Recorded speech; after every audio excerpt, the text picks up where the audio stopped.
Hi, my name is Othman Al-Sawaf. I'm a hematologist and oncologist from the University Hospital of Cologne.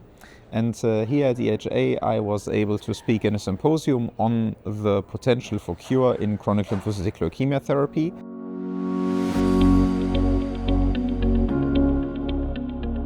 And I outlined that we possibly have multiple ways to define what constitutes really a cure in the context of chronic lymphocytic leukemia.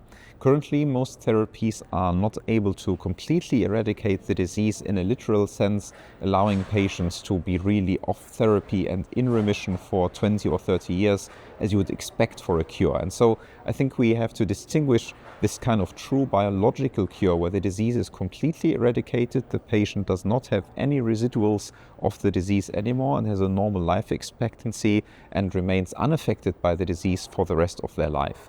This is, I think, the most ambitious and most challenging goal to achieve.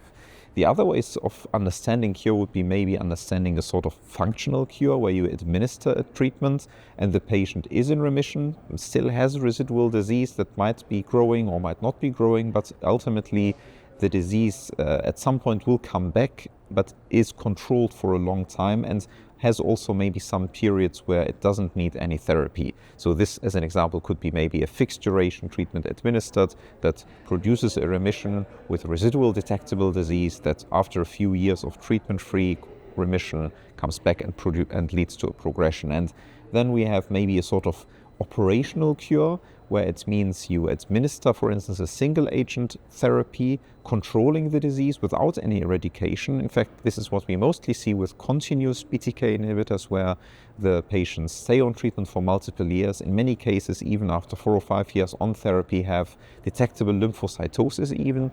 And these patients might have good disease control in a sense that they are relieved from their disease-related symptoms, but they still have detectable disease. They are still vulnerable to infections and so on. So these patients have disease control, but are far from having really a disease eradication in a literal sense of a cure. And so what I also tried to outline was possible ways to achieve a cure. And I think overall the main aspect is that the only way I assume to achieve a cure is by combination therapy. So we need to address the heterogeneous vulnerabilities that each CLL has by targeting multiple targets. So I think BTK or BCR and BCL2 are cornerstones of any curative approach.